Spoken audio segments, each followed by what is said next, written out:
தூத்துக்குடி, நெல்லை மாவட்டங்களில் வெள்ளத்தால் சேதமடைந்த வாகனங்களை சீர் செய்ய முகாம்கள் நடத்தப்பட வேண்டும் என்ற கோரிக்கை எழுந்திருக்கிறது. இது தொடர்பான விவரங்களுடன் செய்தியாளர் வேல்முருகன் இணைந்திருக்கிறார். வேல்முருகன், விவரங்கள்.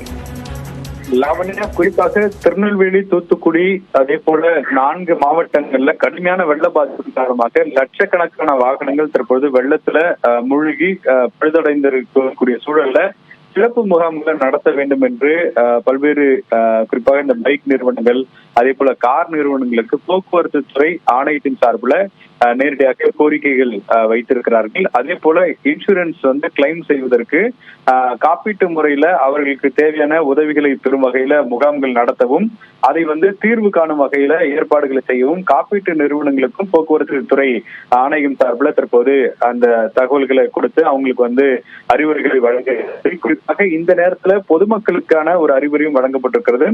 மழையில கிட்டத்தட்ட 3 நாட்களுக்கு மேலாக முழுமையாக என்ஜின்ல தண்ணீர் ஏறக்கூடிய சூழல் இருக்கும்.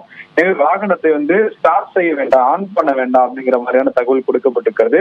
அதே போல அருகில் இருக்கக்கூடிய சர்வீஸ் சென்டர்களுக்கு இழுவை வாகனங்கள் மூலியமாக கொண்டு சென்று அதற்கு பிறகு அவர்களுடைய சர்வீஸ்ல அதற்கு பிறகு பயன்படுத்த வேண்டும் என்ற தகவலும் கொடுத்திருக்கிறாங்க. எனவே ஒருவேளை இந்த மழையில் அதிகமாக பாதிக்கப்பட்டிருக்கக்கூடிய வாகனங்களை உடனடியாக ஸ்டார்ட் செய்வதனால பெரிய அளவில் பழுது ஏற்படும் அப்படிங்கிற போக்குவரத்து துறையினுடைய அறிவுறுத்தும் பொதுமக்களுக்கு வழங்கப்பட்டிருக்கிறது.